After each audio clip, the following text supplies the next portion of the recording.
Lección 10. La oración. Definición de la oración. La oración parece ser esencialmente una tensión del espíritu hacia el sustrato inmaterial del mundo. De una manera general, consiste en una queja, un grito de angustia, un pedido de socorro y a veces se convierte en una serena contemplación del principio inmanente y trascendente de todas las cosas. Podemos igualmente definirla como una elevación del alma hacia Dios o como un acto de amor y adoración para con aquel a quien se debe esta maravilla que se llama vida. De hecho, la oración representa el esfuerzo del hombre para comunicarse con un ser invisible, creador de todo lo que existe, suprema sabiduría, fuerza y belleza, Padre de todos y cada uno de nosotros. Lejos de consistir en una simple recitación de fórmulas, la verdadera oración representa un estado místico en que la conciencia se absorbe en Dios. Este estado no es de naturaleza intelectual y por eso permanece inasequible para los filósofos y los sabios, del mismo modo que el sentido de lo bello y del amor. Las almas simples sienten a Dios tan naturalmente como sienten el calor del sol o el perfume de una flor, pero es Dios tan adorable para aquel que lo sabe amar, se oculta para el que no lo sabe comprender. El pensamiento y la palabra se sienten impotentes para describirle. Es por eso que la oración encuentra su más alta expresión en un arrobo de amor a través de la noche oscura de la inteligencia. ¿Cómo se debe orar? Aprendimos la técnica de la oración con los místicos cristianos. Para alcanzar a Dios ya no hay necesidad de un ceremonial complejo ni sacrificios sangrientos. La oración se hizo así fácil y su técnica simple. Para orar basta solamente un esfuerzo para elevarnos hacia Dios. Tal esfuerzo, sin embargo, debe ser afectivo y no intelectual. Sea corta o larga, sea vocal o apenas mental, la plegaria debe ser semejante a la conversación que un niño tiene con su padre. Cada uno se presenta conforme es. En suma, se ora como se ama, con todo nuestro ser.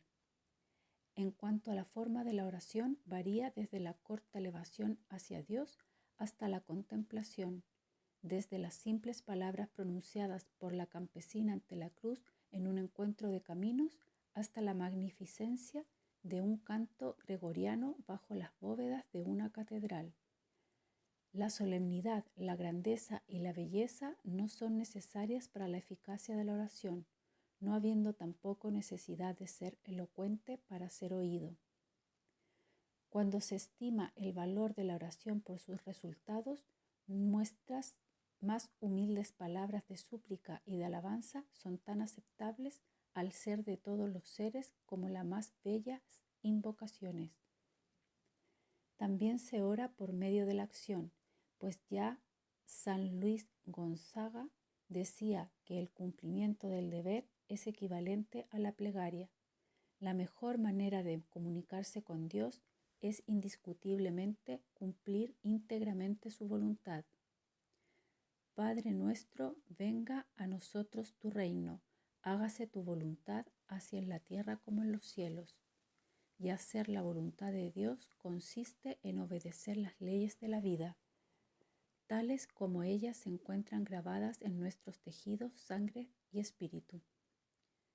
Las oraciones que se elevan como una pesada nube de la superficie de la tierra difieren tanto unas de otras como difieren las personalidades de aquellos que rezan, pero consisten en variaciones sobre estos dos mismos temas, la amargura y el amor. Es justo implorar auxilio a Dios para obtener aquello de que tenemos necesidad. Sería absurdo pedir la realización de un capricho o de aquello que debemos procurarnos con nuestro esfuerzo. El pedido persistente e intenso es bien atendido. Un ciego sentado a la orilla del camino lanzaba sus súplicas cada vez más fuertes, a pesar de las personas que lo querían hacer callar. Tu fe te curó, le dijo Jesús que pasaba. En su forma más elevada, la oración deja de ser una petición. El hombre declara al Señor de todas las cosas que le agradece sus favores y que está dispuesto a realizar su voluntad, sea ella cual fuere. La plegaria se conviene así en contemplación. Un viejo campesino estaba sentado solo en el último banco de una iglesia vacía. ¿Qué esperas?, le preguntaron. Lo contemplo a él, respondió el hombre, y él me contempla a mí. El valor de una técnica se estima por sus resultados. Toda técnica de oración es buena cuando pone al hombre en contacto con la divinidad. Acostúmbrense a orar con fe absoluta y a desechar la duda o el temor.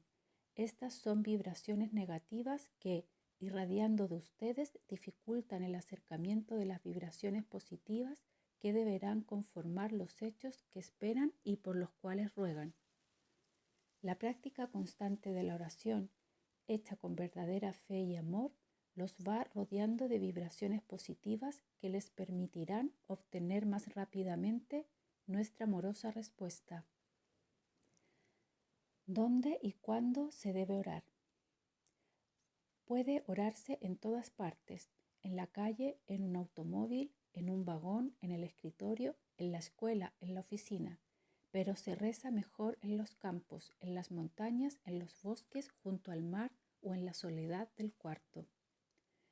También están las oraciones litúrgicas que se ejecutan en la iglesia, pero cualquiera que sea el lugar de la oración, Dios no habla al hombre si éste no se mantiene en estado de calma.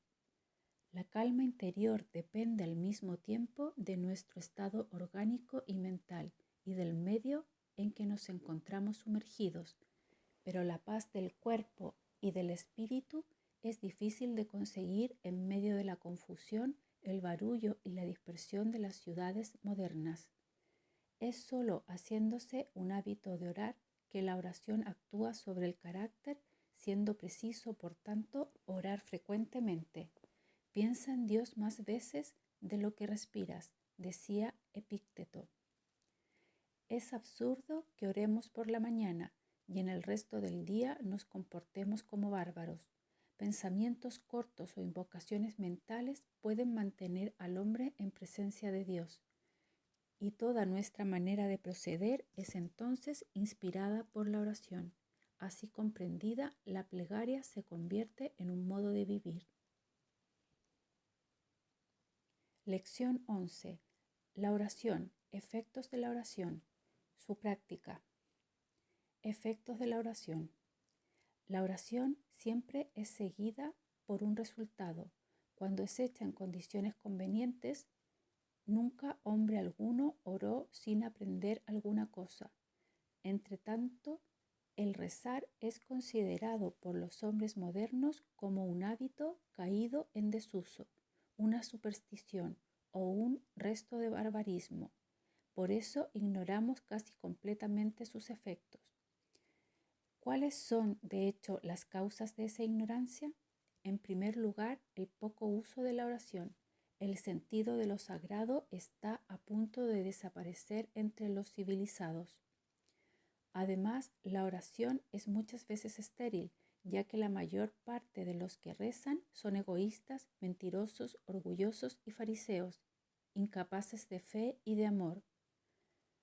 La respuesta a nuestros pedidos y a nuestro amor es dada usualmente en forma lenta, insensible e inaudible.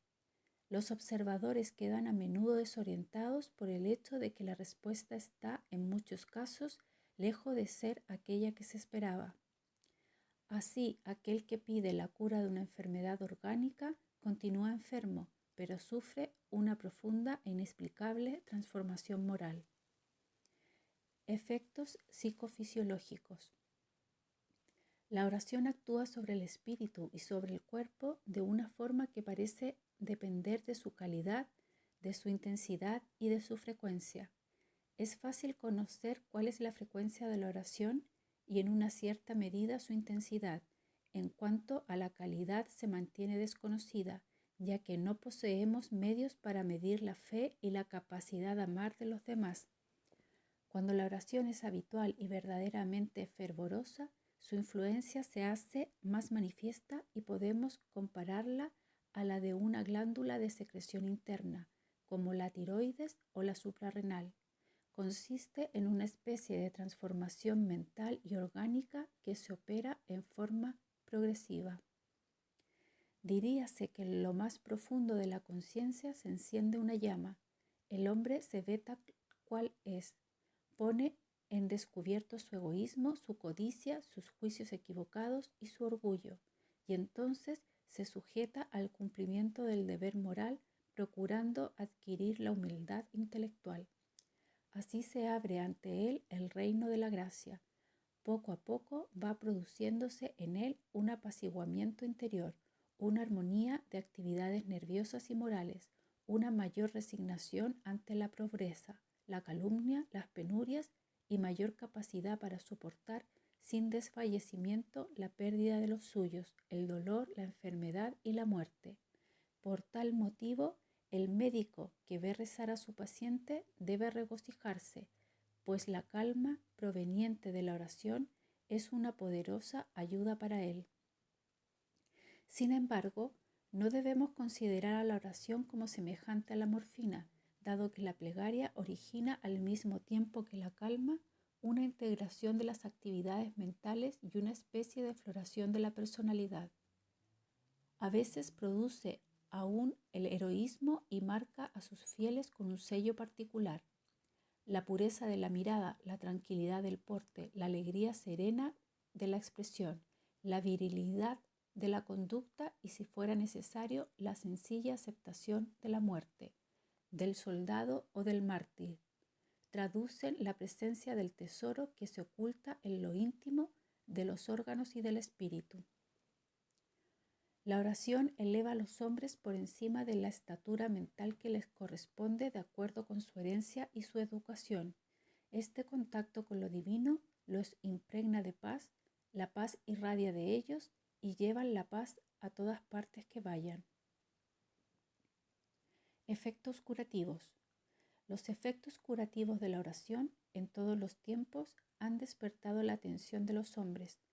Hoy aún es corriente oír hablar de las curas obtenidas gracias a súplicas dirigidas a Dios y a los santos, aunque cuando se trata de dolencias susceptibles de curarse espontáneamente o con ayuda de medicamentos vulgares, es difícil saber cuál fue el verdadero agente de la cura. Es solamente en los casos en que la terapéutica es inaplicable o en que no produce efecto que los resultados de la oración pueden ser verificados en forma segura. La repartición médica de Lourdes ha prestado un gran servicio a la ciencia, demostrando la realidad de esas curas. La oración tiene a veces un efecto que podríamos llamar explosivo.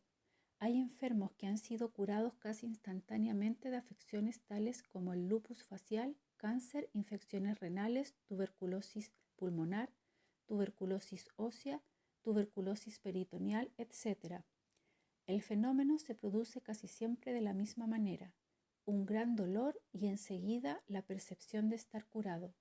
En algunos segundos o cuando mucho en algunas horas los síntomas desaparecen y las lesiones orgánicas cicatrizan. El milagro es caracterizado por una extraña aceleración de los procesos normales de cura, y tal aceleración nunca fue observada hasta el presente en el transcurso de experiencias hechas por cirujanos y fisiólogos. Para que estos fenómenos se produzcan no es necesario que el enfermo ore, pues han sido curadas en Lourdes criaturas que aún no hablaban y también personas incrédulas. Alguien, entre tanto, oraba cerca de ellos.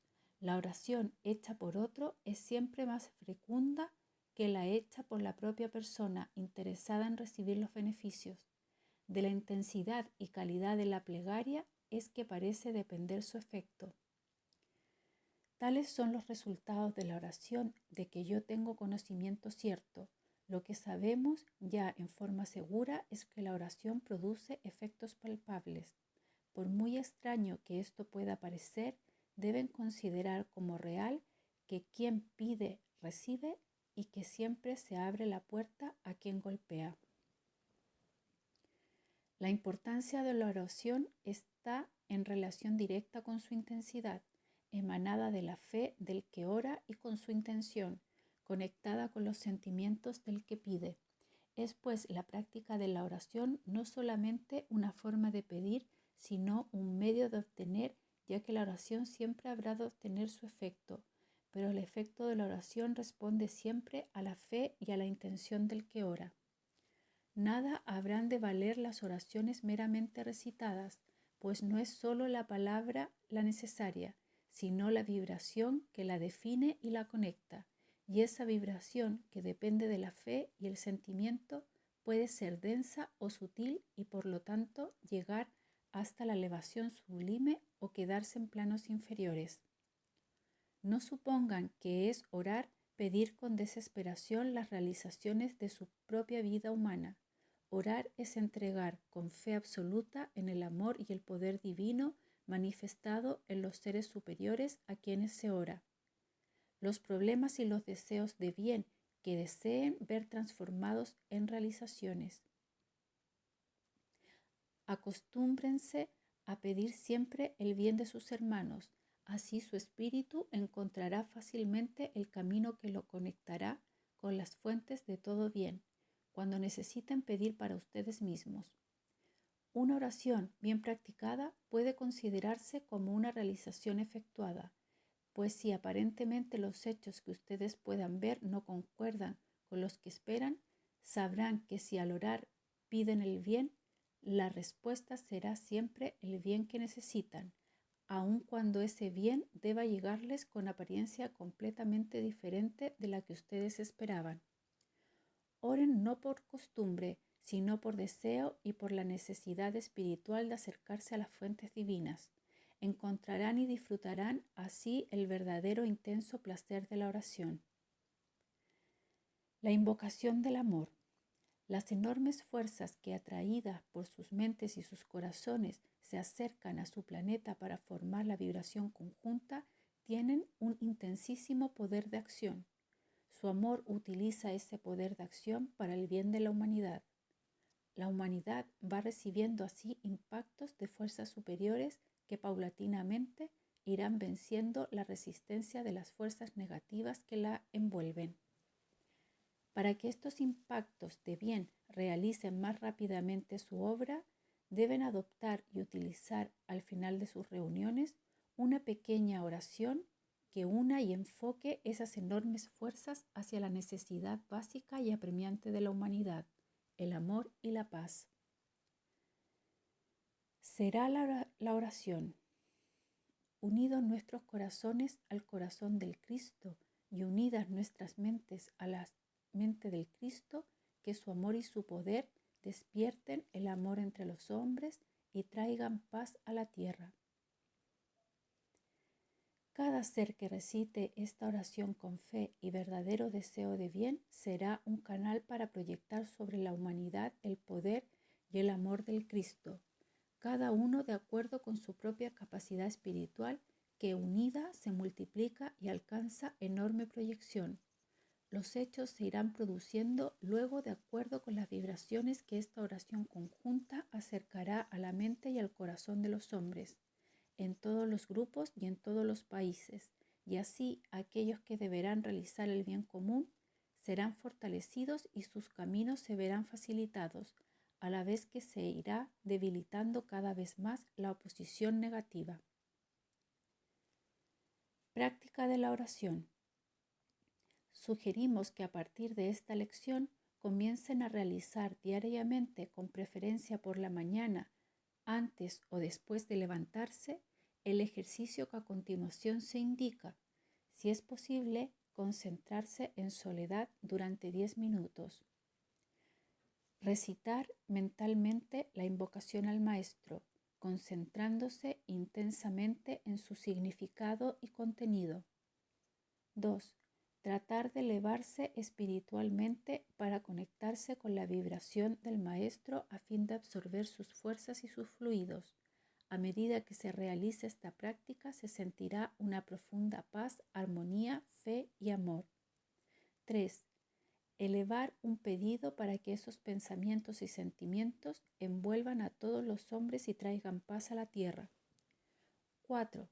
Tratar que la vibración lograda con esta práctica se mantenga durante el día, a través de todas las situaciones y circunstancias en que se deba actuar.